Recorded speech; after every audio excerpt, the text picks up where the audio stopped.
Greetings, everyone, and welcome to episode 90. 90. Unbelievable. Just saying that out loud is amazing. Episode 90 of Teaching Tales, the podcast totally devoted to sharing stories from the world of education.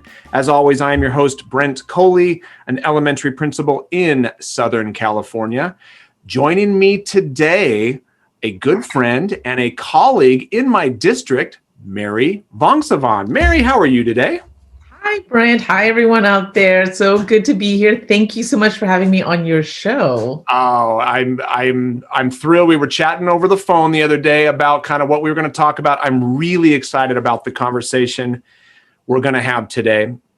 And it's always great when I get to talk with somebody that I know, that I've met in person, that I'm friends with, that I actually get to see in real life. Not that we're able to do that right now because of the pandemic. We're over Zoom right now. But anyway, people know what I'm talking about. Yes. So I know who you are, but for people who are listening, give them a little background. Who is Mary? Okay, so like you said, we are colleagues. We work in the same district.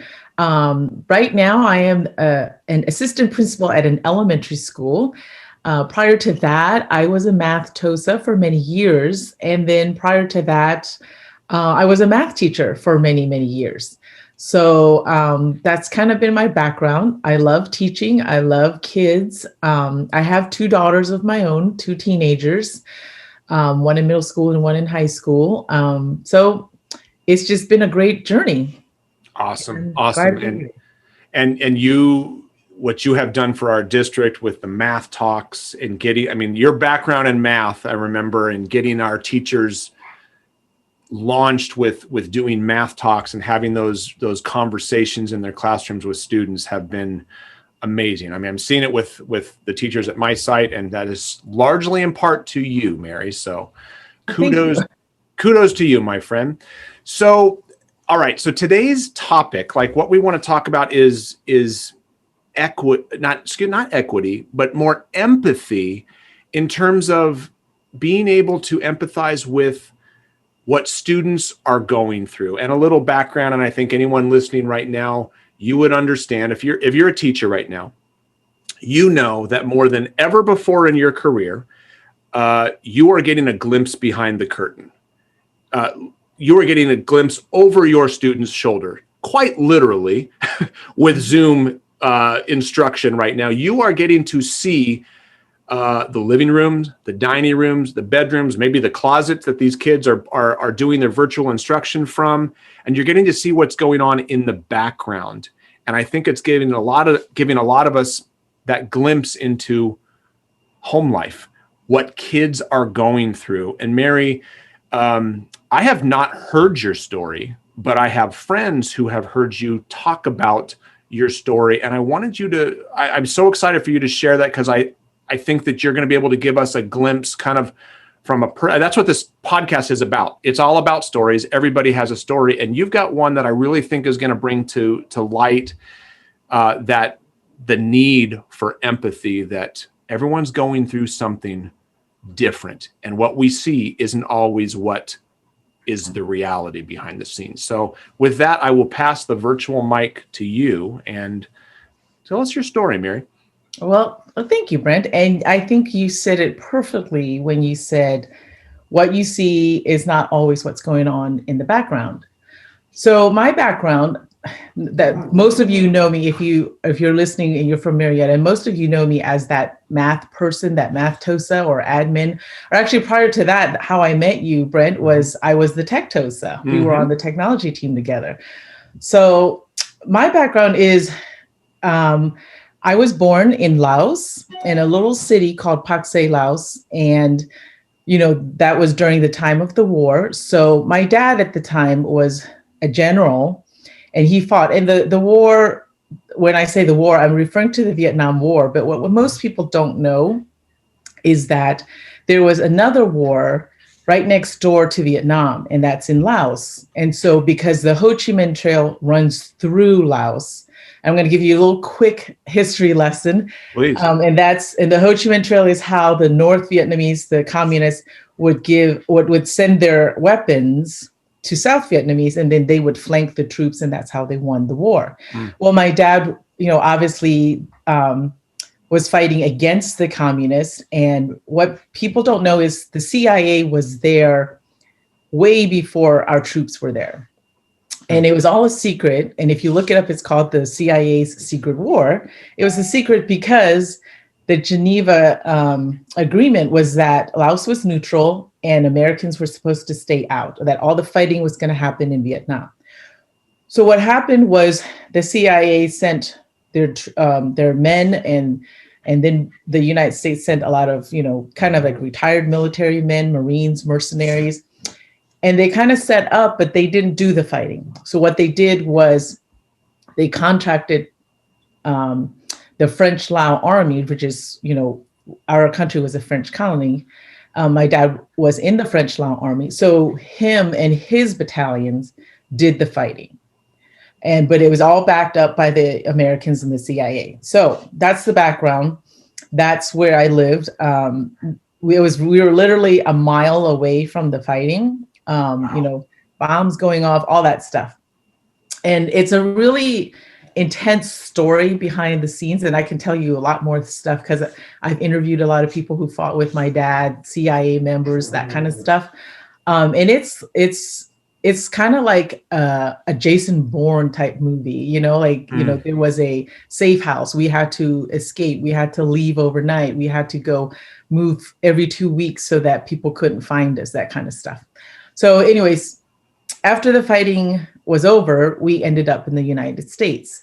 And now because there's not a lot of, we were part of the CIA secret war, we basically had to start all over. So here's my dad, who's a general. And we came to the United States and we didn't have anything. We didn't speak English. My dad was the only one who spoke English, and it was broken English. So both of my parents speak 5 languages each. But the one that they have in common is Laotian and English. My mom had a 3rd grade education and my dad had an 8th grade education. So we came to the United States and we were, back then, refugees. So we're not well accepted. So school and everything else was really tough. We were in Texas, and that was because our sponsors lived in Texas. And did well there, acclimated. There was a lot of prejudice and things like that, but we didn't know any better. And one of the things that the kids were told, because my dad was a high profile government, military person. One of the things that the kids were told is that we weren't fleeing, we were just going to visit. Because if we got stopped along the way, we had to have the same stories and we had to not reveal, right? Because as kids, there were 6 kids. We had to kind of be secret. So as kids, we thought we were just coming here on vacation. Sure. And then we never left. And then we went to school. And you can imagine we came in September 1st and we went to school the very next day because my dad believed that education was our only way out. And how old were you at that time? I was 6. 6. Yeah. So you're kindergarten, 1st grade. I was in 1st grade, and I had 3 older sisters, all ranging up to high school, and then I had 2 little brothers, and they were, not ready for school yet. So we didn't know English, and we started school, and it got to a point where we just kind of started asking our parents, so like, when are we going to go back? Because this is seeming kind of permanent. This is a long visit. You said we were visiting. Yeah. This is a long visit. Yeah. And it was very hard getting acclimated because we didn't speak the language. But one of the things that I didn't know back then until now is that both my parents suffered from PTSD. But, in our culture, we don't call it that. You just call it survival. You don't call it grit or growth mindset. You just call it survival. So that's what we did. And then we moved to Virginia because my dad got a contract to write a book about the Ho Chi Minh Trail. So it was through Washington, D.C. So we moved to Virginia, and that's when things got really tough as a child and as a student, because Virginia is a southern state. And there's not a lot of Asian immigrant or refugee families. We lived in a little small farm town place. It was called Chantilly. Loved it, but very farm community, right? And this kind of gives you perspective. My graduating class was the rednecks of '87. So it's a very small town, and there was a lot of prejudice, and it was very tough. But some of the stories that I tell in my presentation that I have, I had a lot of good friends. There was a lot of kids, who I still talk to these days, who were really curious about this little Asian girl who came to our school and doesn't speak English. But for my family, on the outside, it was very tough speaking a language that no one knew. It was very tough having those names like Vongsavanh.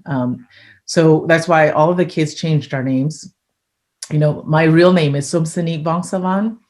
And, they changed our names when we first came to the United States, because that would have been very difficult. Sure. with 6 kids. I remember growing up in school, and such as human nature, you just remember the tough parts. So kids teasing you, bullying you, singing really horrible songs. I remember being followed home, my brothers and I and my sisters being teased, rocks thrown at us, being spat on, that kind of stuff. And it was tough because I kept thinking, but my dad's a general. Why is this happening? And not having those conversations with my parents, right? Because they don't talk about it, and they were just trying to survive. My dad had 3 jobs. He was he worked in construction, he worked in security, and then he worked at a gas station just to kind of make ends meet. He tells me that for like a year and a half, he never even saw any of us because he was just working around the clock. And he said that one of the hardest things was to know that he was a general in a country fighting a war for the United States, and coming here and seeing the prejudice. And he said, I just keep my head down because I know I'm a general, and I know that, I was a leader, but they don't know that. So they just treat me based on what they see. And he goes, and they think that, we're poor. He goes, because we lost everything. And they think that, we don't know anything or whatever. He goes, but I know who we are. So that was a tough lesson for him to learn, but for all of us to learn. And then in school, it was hard just because you get teased. But I was also in the advanced classes because I studied out of just insecurity, right? Just like, I can't speak the language. I think for years I didn't speak in elementary school because I was so insecure about it. And, people don't realize that I do still speak my other language. And I hear my own accent, but other people don't hear it. So in school, it was tough because I couldn't say anything. And it just seemed like the kids were picking on me, but I didn't have the voice to say something because the teachers weren't on my side. And, the kids would steal things from me. I remember this one kid, Scott, he would always steal stuff from my desk. And every time I tell on him, the teacher would ask, and I didn't know what to say. And he would always have the great story, the charm. And then, she would just say, well, I think that, he sounds a little bit more believable than you. Mm-hmm. So I got picked on that way. And then things that I wasn't used to was holidays. Like I remember the first time I got pinched on St. Patrick's Day, and I was like, ow. And then I just pinched him back. His name was Rick Meadows. And I go, why'd you do that? And he explained that, I wasn't wearing green. So I would learn these traditions and holidays the hard way. Yeah. And we didn't really have a lot of money for Christmases and presents. So we got a lot of donations from the church.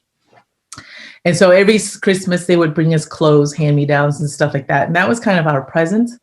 And I remember, one year my dad said, we need to thank these people for being so kind to us. So we are going to go to their church. And so, we got all dressed up and we went to their church, and we're standing there. And one of the things that hit hard was that people would move away from us, and people would look at us like, why are you here? You know, you guys are poor. And I remember thinking, I thought these were the people who gave us all these clothes. Why are they not accepting us and not understanding that? But we got that a lot, you know, being made fun of for speaking another language and that kind of stuff.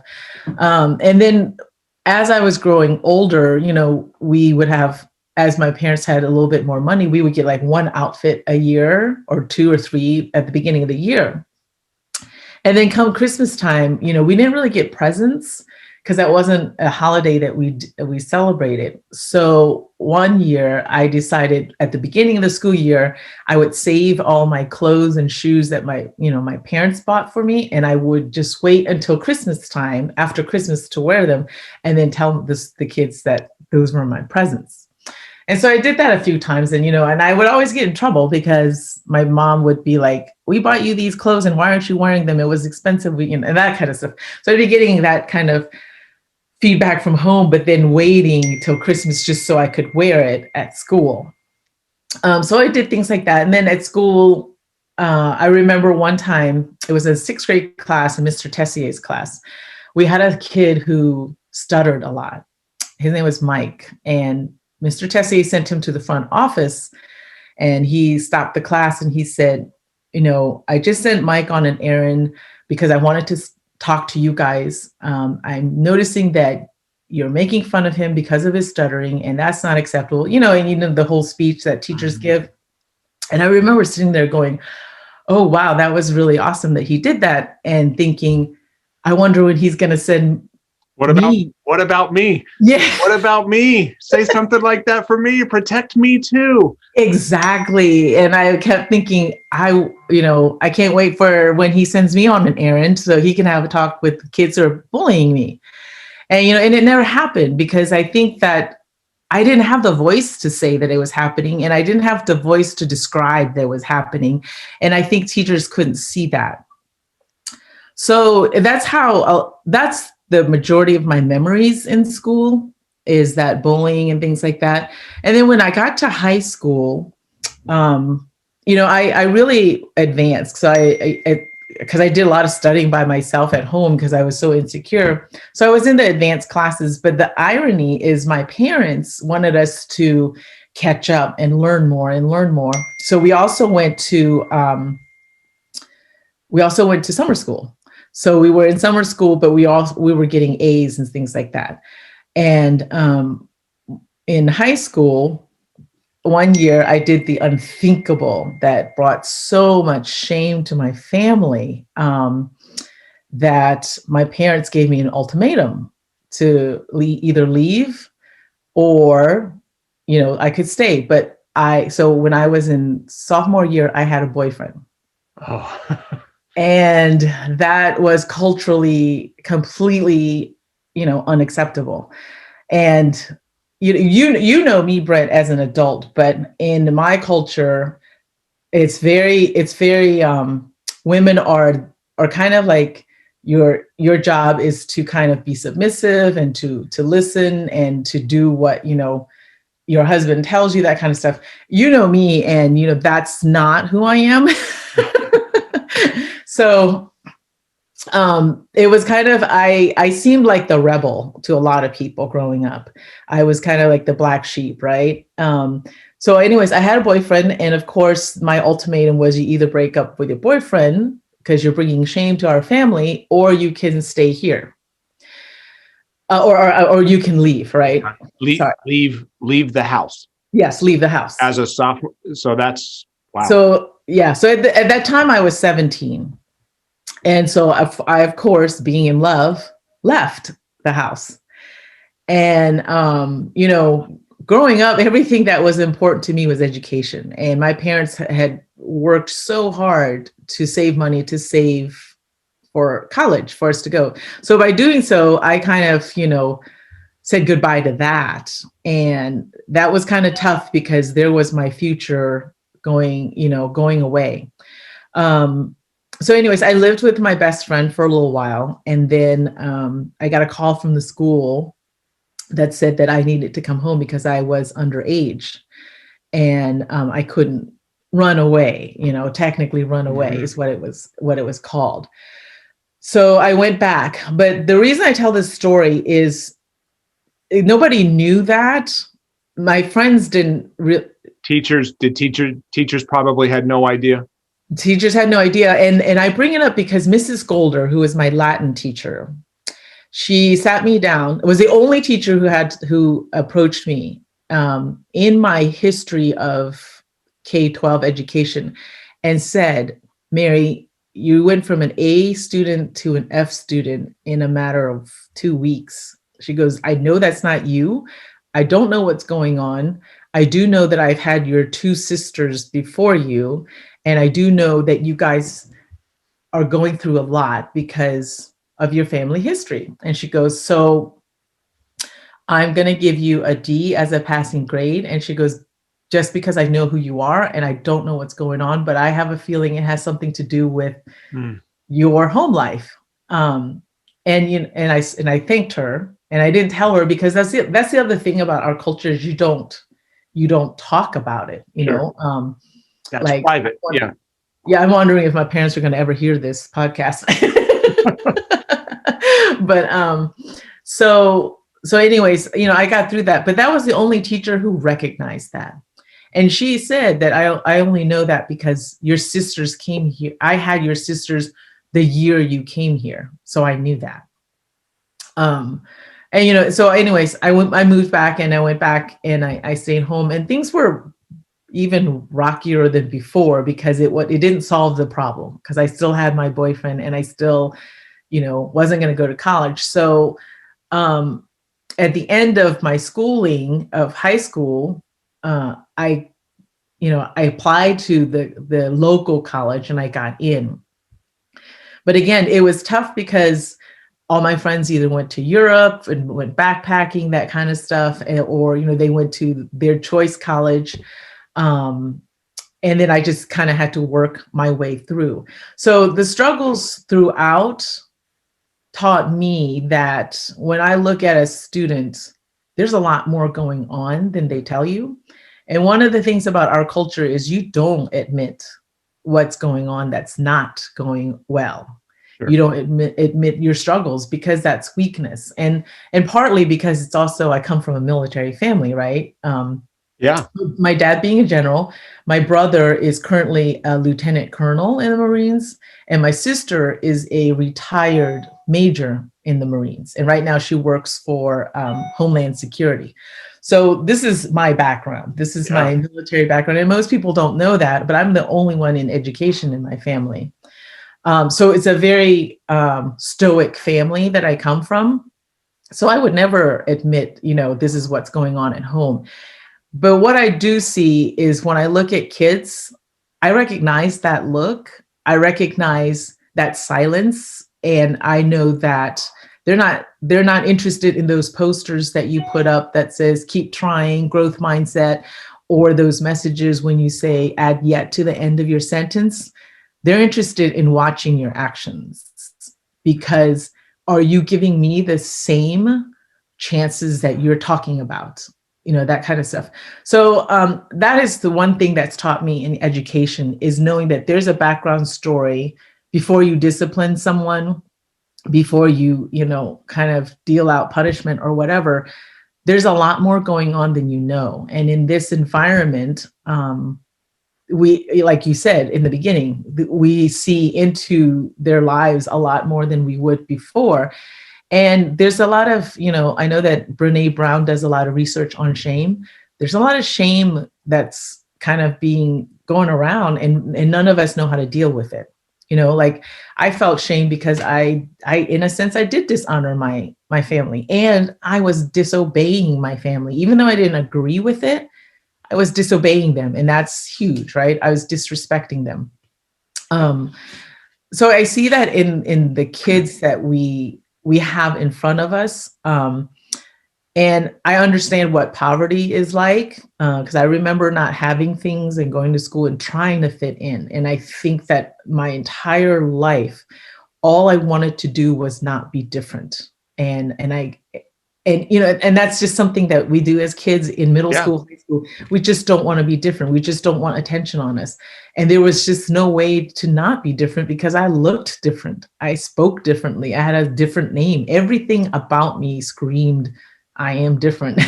Yeah. And now, as a teacher and as an educator, I'm so proud of that. I am really glad because I'm different. But as kids, you don't understand that because you just want to fit in. I think the other lesson from that is because of our pandemic, because of the things that stress, the extra social emotional stress that we put on students. Um, I was talking to some teachers and I said, the pandemic, I know we're trying to find normal, but the way I see the pandemic is it's like entering a wartime. There is no normal in a wartime. And there is a lot of grace you have to give each other. Because let's think about when we entered Vietnam or during War II, people stopped what they did to fix the struggle that was currently at hand. Sure. And so we have to look at it as that and not try to feel as much normal as possible, because what we have to do is try to rebuild normal when that time comes back. And that normal is not going to look like before. So we have to really forgive each other and give each other grace. And I know we say that a lot, but I wonder if we really, really know what that means. Because it means you have to think outside of the box and accept anything that comes your way with empathy and with compassion. And let go of some of the things that held us before, because this is like a wartime, and the whole quarantine thing and all that stuff. Not a lot of people are used to those type of struggles, so it's hard on a lot of people. And I think for our students, understanding, what's worth your fight here. You're going to fight over turning it in on time and this and that, or you're going to think about what else is going on. Because, I know a lot of my neighbors' stories, my friends' stories. There's a lot of bad stuff going on. People passing away, people losing their jobs, people not knowing where they're going to live, that kind of stuff. That supersedes your assignment. Yep. And I'm sorry, it does. But we have to think about that kind of stuff.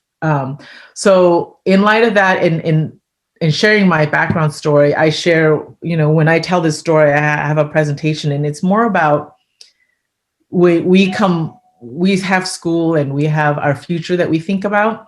What do you do when those goals or when that future is taken away from you, or when your plans change? And how do you come back from that? Just like, when I was in Laos, I didn't think I was going to be plucked away to America because of a war, and neither did my dad. I mean, so what did we have to do? We had to adjust a lot. Our normal was completely different. So that's just something to think about, and that's what we have to be there for these kids, because their normal is being challenged right now. Yeah. All of ours. Oh yeah, and boy, I was jotting down notes as you were talking of things that to try to unpack, and what you finished with just comparing wartime, and you said there is no, I mean, you've lived through a war, like you said, a mile away from your house, bombs going off and stuff like that, and there is no normal during war. And I think right now, again, to make the comparison, yes, there's no bombs going off literally, but there's a lot of emotional detonations and stuff like that taking place, and the normal that we're used to is gone. I mean, gosh, I'm looking at what I jotted down. I mean, going back to the beginning when you mentioned bullying, and there's so many anti-bullying campaigns, and it's the Great Kindness Challenge this week, and there's so much emphasis on that. But you took it to another level in that you were a second language learner. You were an English learner who couldn't advocate for yourself when it was happening, it's hard enough for people to advocate for yourself when, like, we have our counselors come in and we do the lessons on not being a bystander, but standing up for people. But what if you literally can't? Yeah. You don't have, well, I don't have the words. Literally, you don't have the words to say stop, to report it. And when you talked about and one of the things that is amazing, it's amazing, but I don't think it's uncommon. In all of your stories, you gave me names, Mary.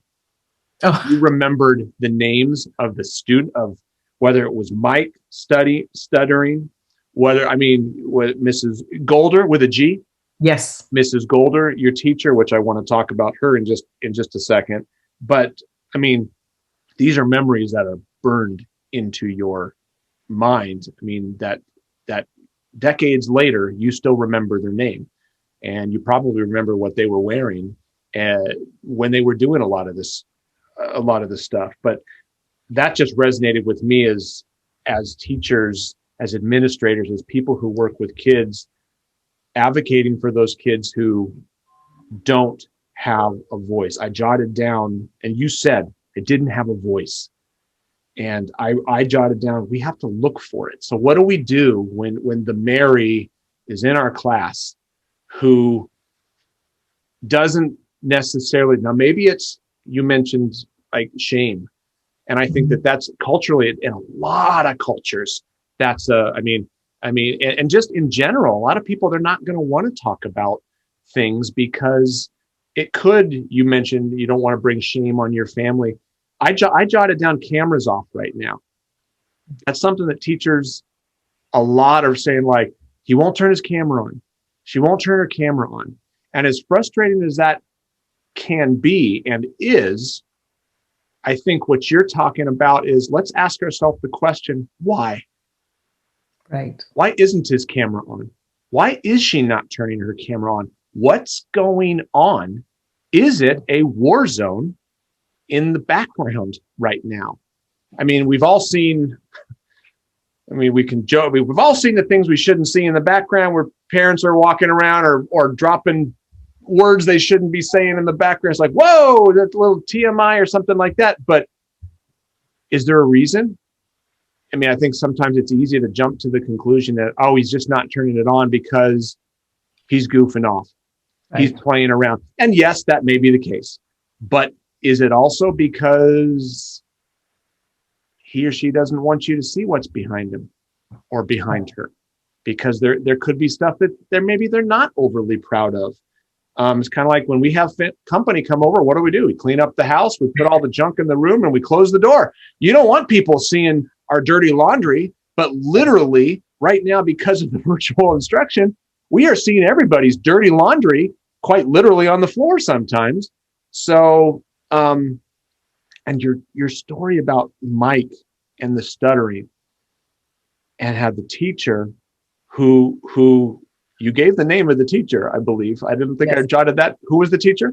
Mr. Tessier. So Mr. Tessier sent Mike on an errand, which made you perk up like, oh, sweet. Somebody noticed. Somebody noticed that what they're doing to Mike isn't cool. It's not okay to tease him. And you were waiting for, and it never came. And I'm jotting down in my notes, like, it's not just the stuttering. That's obvious for most, that you see, well, yes, the kid has a speech impediment, or he's having a difficult time, or he's learning English and he's having a hard time. So it's more visible. But what about the things that aren't visible? What about the stuff behind the curtain that could be going on? And, and culturally too, I speak about, women in our culture. And that's another big thing that I think I really stand up for, because you don't talk back, and you don't try to stand up. And if it's talking back to, a person of authority. Mm-hmm. But one of the things that we were told as children is you need to stay under the radar, because your dad is a high profile person, and there are communists who are still looking for him, and they want him. The story of our escape is really amazing. And someday I'll have to tell you, Brett, because it's like I've heard it from CIA agents, soldiers, my dad. It's an incredible story. I mean, it's like it's pretty amazing. But one of the things that I think we always grew up was fear that something was going to happen to us. Fear of, someone's looking for my dad. Someone's looking for my dad. So not being in the radar, don't cause any fights, that kind of stuff. Just kind of take it. We're here. This is their country. We follow their rules. We do what they tell us. And if we have to undergo, bullying, or we have to just do this because we have to survive. The other thing is about school is I was that kid, or we were that family where the parents didn't always call back when you wanted a conference, when you needed something signed, when you needed to turn in this paperwork. But it wasn't because it wasn't important to us, because education was so important to my dad. We started the day we came here. It's just that my dad was never home and my mom didn't speak English. And as kids, we're going to forget to ask for a signature. We're going to not tell our moms, to call home. We weren't that PTA family, that we weren't going to give donations because we didn't have money to donate. We were everything that you say when, they're not calling back. They're, whatever. But we cared about education. But it didn't mean, and I think how often, and I'm so glad that you mentioned that, because how often, and have I been guilty of this? Yes, I have. I think all of us, have we jumped to the conclusion that you said it, they don't care. They're not calling back. They don't care. Whereas I think the whole theme of our conversation today is kind of like, don't jump to the conclusion, because the callback doesn't mean they don't care. It means maybe their phone was turned off. Maybe they're battling COVID right now at home and everybody's sick. Maybe he's working 3 jobs like your dad. So he's never even home to hear the phone. Or, I think, there's some conviction there that, and I think everybody hope that we would take that to heart. Anyone listening is not calling back or not responding does not necessarily mean they don't care. It means there's a lot of extra stuff that is going on behind the scenes. You're saving your Christmas presents until after Christmas because you didn't get presents. And that was so poignant for me. I jotted that down because I'm thinking, how often do we in education, we come back? How many of our students will come back in the new outfits after Christmas? Hey, what'd you get for Christmas? Assuming that everybody got something for Christmas. And what a great reminder that not everybody's getting something for Christmas. And if you're wanting to stay under the radar, how did you stayed under the radar by rationing your outfits early in the year and bringing them out later so that it looked like, so that it was perceived that, here's my new outfit. Everyone's going to assume that it was a Christmas present type thing. Yeah. And, the other thing I forgot to tell you is one of the things, when I say I wanted to do everything so that I didn't seem or appear different. And I found out as an adult the cause of this. But one of the things I experienced, because whatever emotions that you're going through inside comes out physically, right? And I was handling this trauma, and then eventually what I did was I had an epileptic attack. So I had epilepsy because of it. And I've talked to some experts as an adult, and they said, it's a lot of it in childhood is childhood trauma induced. And some of the medical people that I've talked to as an adult who've seen me have said that you lived your life in a fight or flight. Yeah. Like your existence was all fight or flight. And Right. they say your adrenals are shot. Like they are so overworked right now because every situation you encountered was one of those choices. Mm-hmm. So when you encounter those choices, you don't have your frontal lobe right now, your executive function is not operating at its best, right? So we do things and it's hard for us to study that kind of stuff.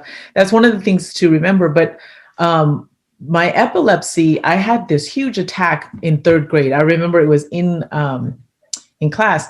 But here's the sad part. As I remember this, I remember it was in first grade, in second grade, where I would have tremors, or I would be reading a book and I would shake and I would just drop my book. And then someone would ask me, what happened? And I would hide it and say, oh, it's okay, I just slipped. Or sometimes I would just kind of like drool because you get numb and you start losing your muscle control. And I would hide everything. And I didn't tell my parents because I knew that, it would be expensive, going to the doctors and all that stuff. And I also didn't want to bring attention to myself because we're trying to survive here. Don't worry about my tremors and all this stuff. And then it blew up in third grade, and I had this huge epileptic attack. I was out of school for 2 weeks. My parents were so worried. I was in a hospital, and I was paralyzed. Like half of my body was paralyzed, and they didn't know if I would ever get that sensation back. And my dad had to leave work for 3 days, and that just kind of like put our family in major distress, right? All the medical bills and having not work and all that stuff. And coming back and pretending that everything was normal and like, okay, I'm so sorry that happened. Like, I'm more shame. It was more shame and embarrassment that it happened than like, oh my gosh, what caused that? So after that, I didn't really have the attacks, but I did, keep taking medicine and all. But it taught us that even little things you have to be aware of and try to not hide. And I was constantly under the radar. And I think I purposely didn't want to have a voice because I didn't want attention on me. And it was hard because kids would ask and stuff. But, like the doctors, they told us, I remember being 9 years old and hearing the doctor say, you're never going to drive, you're never going to swim, you're never going to do sports. And everything you do, you're going to have to be chaperoned because it was so bad that we just don't know if you're going to ever get full, whatever return of your physical abilities. So like everything I see and I do now, I'm very thankful for because that was my fate at that time. But knowing that also it was induced by trauma has helped a lot. But that's something I think to keep in mind too, is if kids don't take care of whatever it is that they're going through, how is it going to come out eventually? And if they don't do that practice page where they weren't paying attention on how to divide or do fractions, is it because they're worried about something else? Because brain research tells us that when you're in that fight or flight, your frontal lobe is not functioning. You have to address that emotional piece first. And I know Sean McCarthy talks a lot about that with his mindfulness and stuff.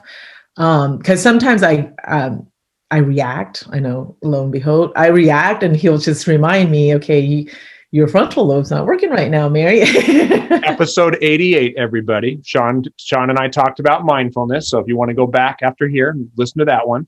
Yeah. Good reminder. Yeah. And so that's just something to think about. Like when a kid, let's say they come in from recess and something happened out there and we expect them to sit and listen to this lesson and hey, that was over. That's 5-10 minutes ago. You need to concentrate on this. Well, they're not going to be able to just switch like that for us because what affected them was so emotional that we have to realize there's a de-escalation period before they can start using their brain. Wow. You're blowing my mind here, Mary. There's so many. I'm I'm praying that the people who are listening to this right now, like me, are just thinking like, wow, there's so much that we don't see. I mean, you were hiding what manifested itself as epilepsy because you didn't want to worry your parents. You knew that it would be expensive to have to take you to the doctor. And we're going to have students in our class who won't necessarily speak up. Well, I asked him what was going on, and he didn't say anything. Well, doesn't mean there isn't something going on. And I think I put this in bold letters and underlined in my notes is Mrs. Golder. Mm. I mean, I'm like, how do we wrap this up? I think it's be Mrs. Golder, because you're Mrs. Golder. That's the teacher. For those of you, that's the one that Mary said, the only teacher that came to you and said, what's going on? You were an A student 2 weeks ago, and now you're not. And I'm going to give you a D. Showed grace, extended grace. Because I know what you're capable of. And this isn't a grading discussion, but the point is, she recognized this isn't Mary.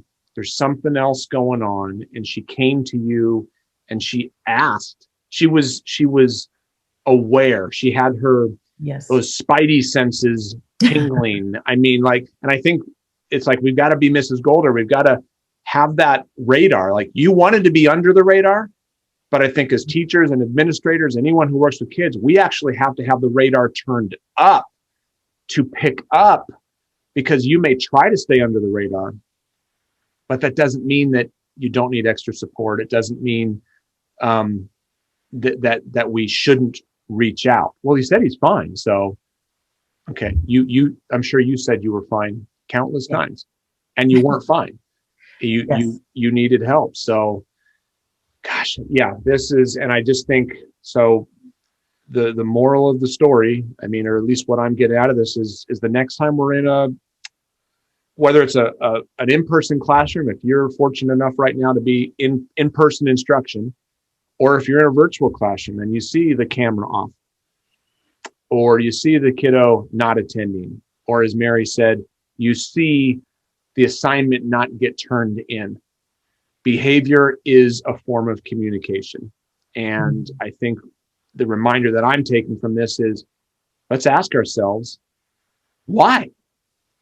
Why is he not turning it in? Why is her camera off? And is there something that I can do to support? Can I ask, do you need anything? Can I help you? Because again, right now, you use the example of wartime, and we are in the middle of a pandemic. And as much as we would like things to be normal, they're not. And SEL has got to come first, because I love how you said the frontal lobe, it ain't working. If something happened at recess and they came in, you can tell them till you're blue in the face, that's over. But it's not. No, it's not. So, gosh, Mary, thank you for sharing your story. I know people are going to get something out of this, and I appreciate your vulnerability and for sharing those personal things that I think that's, you have a heart for that, because you sharing your story is going to help somebody else be better in supporting kids. So, well, thank you, Brent. You got it. So.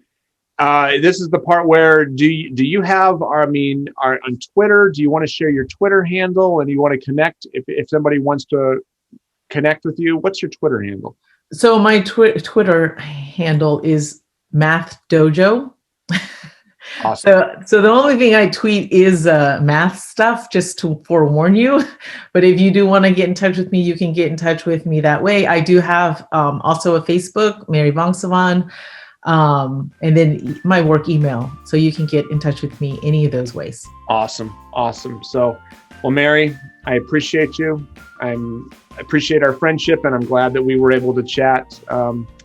And I look forward to when we can actually be in the same room and have a meeting together in person soon, yes. Hopefully. So, yes, me too. So thank you. You got it. Thank you. And everyone, thank you for listening. Again, Hope you got something out of this. And if you haven't already done so, be sure to subscribe. You can subscribe in Apple Podcast, Google Podcast, Stitcher, Spotify, or you can listen directly on my website on the podcast page at brentcoley.com. All right, everyone. Thanks again for listening. Be safe. And until next time, have a good one.